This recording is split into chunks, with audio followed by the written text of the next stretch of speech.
I thought my roommate was my little brother, but he betrayed me in ways I couldn't imagine. Gaslighting, forged signatures, stolen money, and a criminal network controlling my life. Everything came to a head on Thanksgiving night. Watch how I uncovered the truth, confronted him, and finally reclaimed my life. I never thought Thanksgiving dinner would end with handcuffs on my roommate.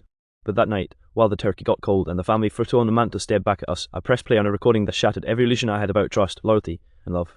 The silence that followed was heavier than the $1,200 rent I could barely afford after losing my job, and in that silence, everything finally made sense.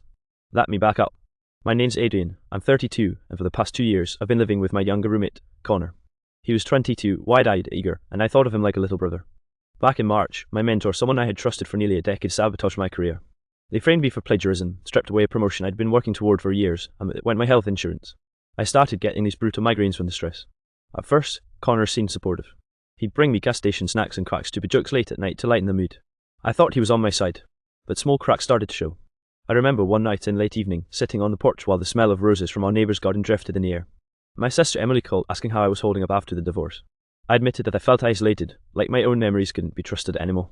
The gaslighting made me question my own memories, I whispered. She tried to reassure me, but when I hung up, Connor was leaning in the doorway. He'd overheard everything. His smile didn't reach his eyes when he said, people think you're paranoid when you say stuff like that. That was the first red flag I ignored. After I lost my job, things spiraled. My boss had called me into HR for performance issues. I was stunned because I'd built my reputation brick by brick, only to see it crumble in whispers around the office. People avoided me in the hallways like I was contagious. By April, I was unemployed, broke, and humiliated. Connor, meanwhile, suddenly seemed to have money. He'd show up with new sneakers, gadgets, even brag about trips he was planning. He claimed he had a side hustle online, but whenever I asked, he changed the subject. The migraines grew worse. Without insurance, I couldn't afford proper treatment, so I relied on cheap ibuprofen and blackout curtains. Sleep offered no relief. Nightmares stalked me. I'd jolt awake, drenched in sweat, heart pounding like I was being chased. Sometimes I'd wander into the kitchen at 3 a.m. and find Connor scrolling on his phone, smirking at something I couldn't see. Rough night, he'd ask, like he knew exactly what was happening inside my head. Emily begged me to move back home. You need a safe place, she said. But shame glued me in place. I didn't want to admit how far I'd fallen. Rent was eating me alive, $1,200 a month for a dingy apartment with leaky pipes, and I was living off ramen and stale chips. The only thing that felt remotely stable was the family photo on the mantel, the one of Emily and me as kids before life split us in different directions. Then came me. Connor started making comments about my bank account. At first, subtle. You should really check your statements more carefully. Then bolder, maybe you're just not cut out for handling money. The words stung because, after the divorce, I'd already felt like a failure. But I brushed it off. Until one morning, I went to withdraw cash and found my account drained.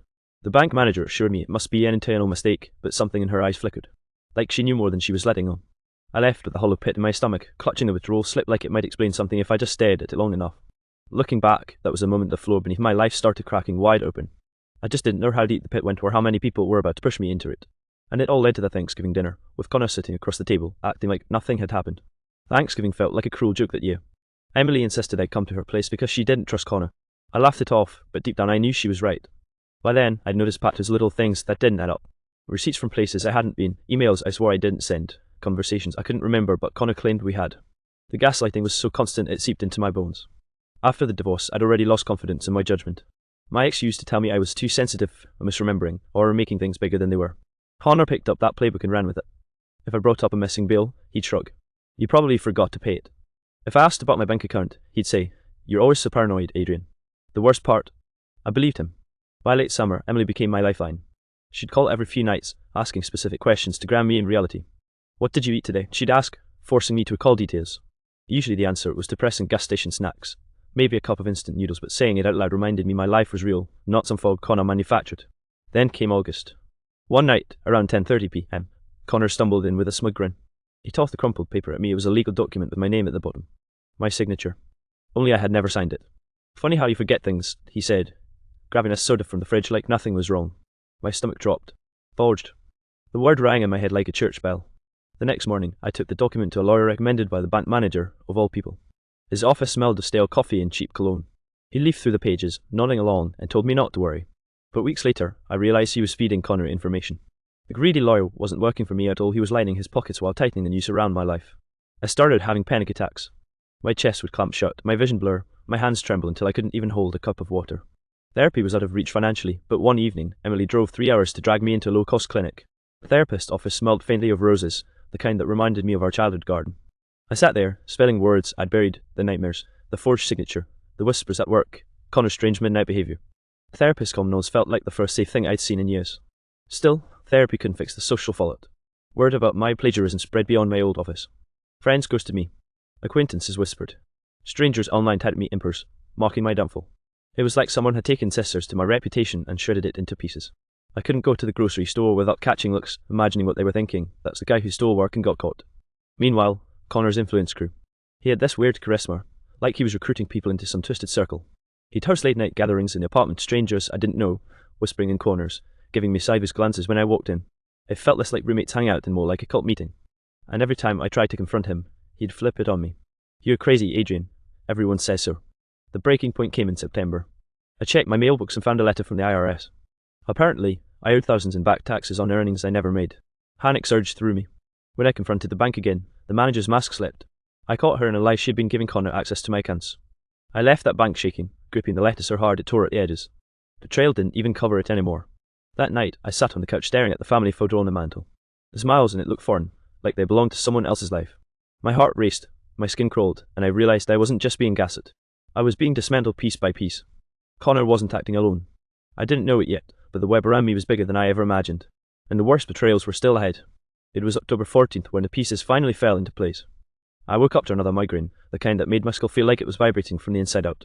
I stumbled into the kitchen, reached for stale chips, and noticed Connor's laptop left open on the counter. Normally, I wouldn't touch it, but something in me screamed to look. One file caught my eye, a folder labelled Adrian, my name in bold, like a target. Inside were copies of every bank statement, tax form, and employment document I'd ever signed or thought I'd signed. And then I saw it, scanned documents of my signature, forged on contracts, credit applications, and loan forms. My blood ran cold. They had nearly ruined me completely. I sank to the floor, staring at the laptop as reality slammed into me. This wasn't just manipulation. This was criminal. I immediately called Emily. "It's worse than we thought," I whispered, voice shaking. "Connor didn't just gaslight me, he's controlling my life, my finances, everything." Her gasp over the line echoed my own terror. "Adrian, you need proof," she said firmly. She was right. If I went to the authorities without evidence, it could backfire. I spent the next 3 days secretly recording every conversation I could with Connor. Meanwhile, the betrayal extended further than I realized. The greedy lawyer had been sending him updates, collecting a percentage from every fraudulent document signed in my name. Even the bank manager had been complicit, quietly authorizing transactions while pretending to investigate discrepancies. The web was bigger than I imagined, like a criminal network using me as a pawn. My head throbbed not only from stress but from the crushing weight of knowing how thoroughly I'd been betrayed. By the time I confronted my former mentor in early November, I was shaking, hand trembling on the doorknob. They had acted like a protective figure, guiding my career, but behind closed doors, they'd been the first domino in this chain of destruction. "You don't understand," I whispered. "Everything you did framing me for plagiarism, taking the promotion, it wasn't just professional sabotage. You set Connor up to finish the job." They smirked, calm and unnervingly collected. "It's all just business, Adrian. You should have played the game better." That moment shuttered something in me. I'd been gaslit for years, not just by Connor, but by multiple people I trusted. My own mind, rewired by fear and manipulation, constantly questioned reality.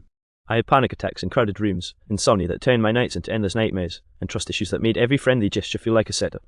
Therapy sessions became the only lifeline I had to remember who I was. Social consequences piled on top of the psychological trauma. Whispers followed me at every turn. My old neighbours, once friendly, avoided eye contact. Work acquaintances spread rumours that I had gone crazy after being accused of plagiarism. Even online, threads discussed me as a cautionary tale, twisting half-truths into entertainment. I became a public spectacle for crimes I didn't commit. On one particularly dark evening, I found myself staring at the family photo on the mantel again, tracing Emily's smiling face with a trembling finger. It was late, almost 11 p.m, and the smell of roses from the garden drifted through the cracked window. I realized that the betrayal wasn't just about money or career, it was about dismantling my identity. Every person I had trusted had been complicit in breaking me down. And yet, in that horrifying clarity, I found something small, a spark. I had proof. I had recordings. I had Emily. And for the first time in months, I felt like I might fight back. I began planning meticulously. Every dinner, every casual gathering, every conversation Connor had would become a potential stage for exposing him. I replayed scenarios in my head, rehearsing words, timing, even pauses. The trauma had left me exhausted, but it had also sharpened my instincts. I would confront him in a way he couldn't gaslight or manipulate his way out of. It was during a late November Thanksgiving rehearsal with Emily, my sister, insisting we practice normalcy for our family dinner, that I realized something else. Connor wasn't alone. The criminal network had tentacles everywhere: lawyers, bankers, even supposed friends. It was bigger than a single act of betrayal, it was systemic. And if I wanted to reclaim my life, I had to go all in. That night, I swore to myself that the next time I was in a room with Connor, every secret, every lie, every forged signature, every manipulated moment would come to light. Thanksgiving arrived like a storm wrapped in calm. Emily had insisted on hosting at her house this year, and I agreed, masking my nerves with forced cheer. Connor arrived on time, as if nothing had changed.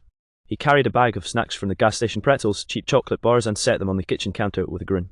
"Can't let you starve on your big day, Adrian," he said, voice dripping with false sweetness. I felt my stomach twist, memories of late-night manipulations flooding back. Dinner started quietly. The scent of roasted turkey mingled with the faint aroma of roses drifting in from Emily's garden, an odd contrast to the tension in the room. I could hear the clock tick, 8:15 p.m., 8:17, my pulse sinking with the seconds. Emily sat beside me, her hand brushing against mine, grounding me. She gave a subtle nod, a reminder that I wasn't alone. Finally, the moment arrived. I stood, cleared my throat, and all eyes turned toward me. Connor's smile faltered, just slightly. "What's going on?" he asked, trying to sound casual. "I have something to share," I said, my voice steady despite the adrenaline. "Something you've all been part of, whether you knew it or not." I pulled out my phone, connected it to the living room speakers, and hit play. The first recording was Connor's voice, admitting every manipulation, the forged signatures, the drained accounts, the fake emails. He was calm, almost smug, but the weight of his words hit me like a punch to the chest. "You did what?" Emily's voice trembled, and I could see my parents' eyes widen. Connor tried to interrupt, stammering, "Adrian, this isn't it." But I kept going. Each confession revealed layer after layer, the bank manager facilitating access to my accounts, the greedy lawyer funneling information and money to him, even hints that my former mentor had orchestrated the initial sabotage. My chest heaved as I pressed next recording. Every lie, every betrayal, every manipulative tactic laid bare. The room went silent, except for Connor's voice on the recording. I watched him shrink in real time, realizing the web he had spun was unraveling around him. He opened his mouth to protest, but the words died. The police, called discreetly earlier by Emily after seeing my evidence, arrived within minutes. I watched the shock on his face as officers handcuffed him. You can't," he sputtered, panic replacing arrogance. "You already did," I said quietly, my voice gone for the first time in months. "And now everyone knows." The family photo on the mantel felt like a talisman at that moment. I glanced at it, seeing Emily and me as kids smiling and whole. It reminded me that life could be reclaimed, even from the ashes of betrayal. Tears streamed down her face, my mother's hands covered her mouth in disbelief, and my father just shook his head, muttering, "I can't believe it." As the officers led Connor out, he finally muttered something that chilled me. "You think it's just me. You don't understand who I work for."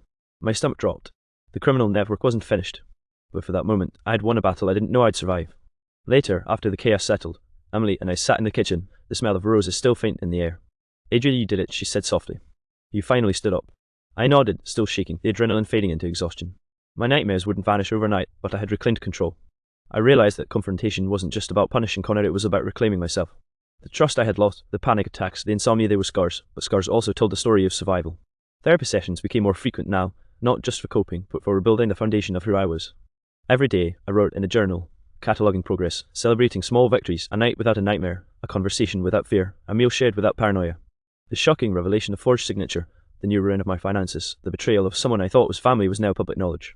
But I was no longer a passive victim. I had taken action, stood in the eye of the storm, and walked out. And while the criminal network remained a shadow on the horizon, I knew that I had allies, proof, and resilience on my side. That night, as the house settled and the scent of leftover turkey mingled with fading roses, I realized something powerful. I could survive betrayal. I could survive manipulation. And maybe, just maybe, I could learn to trust again. The days after Thanksgiving were worse in some ways than the confrontation itself. The adrenaline had worn off, leaving me hollow and raw. I kept replaying Connor's voice in my head, the casual way he admitted to ruining my life, and the look of smug satisfaction that was replaced by panic. Even with the evidence in hand, the realization that he had almost succeeded in dismantling me completely weighed heavier than any migraine I had ever had. I moved back into my apartment alone. The $1,200 rent suddenly felt like a mountain. Every corner of the place carried traces of Connor's discarded snack wrappers, his hoodie still hanging on the chair, the faint lingering smell of his cheap cologne. I would wake in the middle of the night in panic, heart racing, cold sweat soaking my sheets, convinced someone was watching me. Therapy sessions were the only thing keeping me from completely unraveling. My therapist, a kind woman named Dr. Patel, reminded me repeatedly that trauma rewires your brain, that gaslighting creates self-doubt so intense you question even your own memory. I nodded, but the knowledge didn't stop the nightmares. Work had become another battlefield. Even after the confrontation, HR at my old job continued to contact me about pending performance issues and company reputation concerns. Strangers on social media were still tagging me in threads about plagiarism, sharing half-truths like I was a public cautionary tale. My reputation had been shredded, my professional network evaporated. Friends I thought I could rely on went quiet or avoided me, unsure if they were stepping into a story too messy to handle. The social isolation was suffocating, the whispers of judgment following me everywhere. Money was another constant stressor. The bank had reversed some of the fraudulent transactions, but not all. The greedy lawyer had disappeared, leaving bills I had no way to pay. I started sleeping on the couch some nights because panic attacks made it impossible to rest in the bedroom. I would wake up gripping the family photo on the mantel, the one Emily had given me, just to remind myself there was someone who truly cared. That small touchstone became anger in the sea of betrayal. There were nights I thought about giving up entirely. The insomnia, nightmares, and panic attacks merged into a suffocating cloud of hopelessness. I would sit in the kitchen at 2 a.m., eating gas station snacks in silence, staring at the ceiling, asking myself how I could have been so blind for so long. Connor's final words about the criminal network that controlled everything haunted me. The fear of unseen forces manipulating my life left me hypervigilant, unable to trust even the most ordinary interactions. And yet, even at my lowest, therapy provided a lifeline. Dr. Patel introduced me to grounding techniques, deep breathing exercises, journaling, and small, structured routines to rebuild a sense of control. I started making lists each morning, tasks I could accomplish, tiny victories. Today I paid a bill, today I worked outside, today I didn't panic, I wrote over and over. It felt laughably small at first, but each checkmark was a step away from total collapse. Emily became my constant. She checked in daily, helped me organise the apartment, drove me to court dates, and sat with me during therapy sessions. Her presence reminded me that trust, real trust, still existed. I could see the contrast between her and the manipulators in my life, and it gave me hope that I could start building relationships that weren't poisonous. The psychological aftermath wasn't quick or neat. Panic attacks still hit randomly. Nightmares still came. But over time, I started reclaiming pieces of myself. I cooked meals without freezing in anxiety. I left the house without looking over my shoulder, and I began reconnecting with colleagues who hadn't been part of the lies. I even reconnected online with friends I had lost, cautiously, but with more self-awareness. For the first time in months, I allowed myself to imagine a future not defined by betrayal. It wasn't perfect, and it wouldn't be for a long time, but for the first time, I believed I could survive and maybe even thrive. Recovery didn't come in a single moment. It came in fragments, tiny victories stitched together with patience, therapy, and the unwavering support of my sister, Emily. By January, I had begun to rebuild my life piece by piece. I moved into a smaller apartment, $900 a month, still tight but manageable. Family photo on the mantle traveled with me, a reminder of who I was and who I wanted to become. I even bought a small vase and placed fresh roses in it weekly, a ritual of grounding, beauty, and self-care. Therapy was no longer just a response to trauma, it became a roadmap for growth. Dr. Patel guided me through cognitive behavioral therapy exercises to challenge the self-doubt Connor had instilled. Write down what you know to be true, she said. Compare it to what you feel. Reality is often bigger than fear. Slowly, I learned to trust my own perceptions again.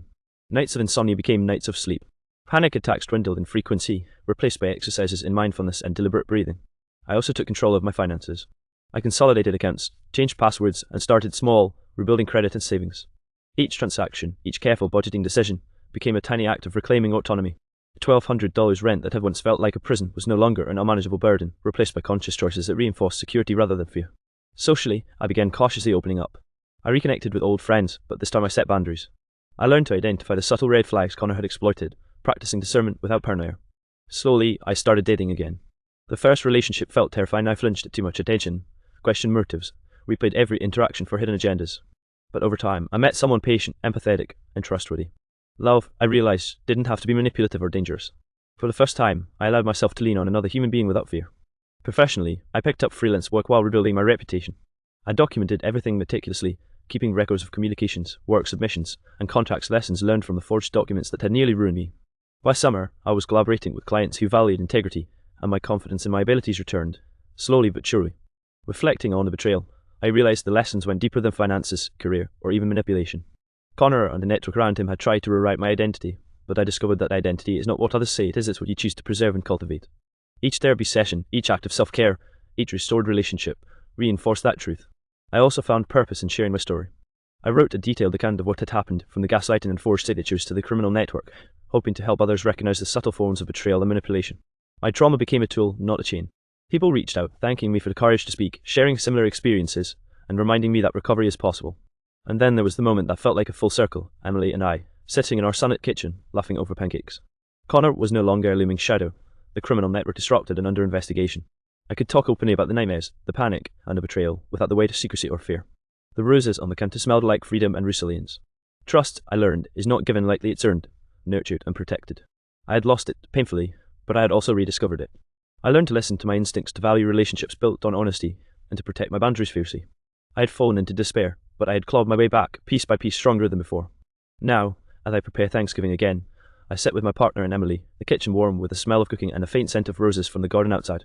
The family photo still sits on the mantel, not as a relic of what I lost, but as a testament to what I survived. I can smile at the table without flinching, eat without guilt, laugh without fear. I reclaimed my life, my mind, and my heart. And for the first time in years, I feel whole.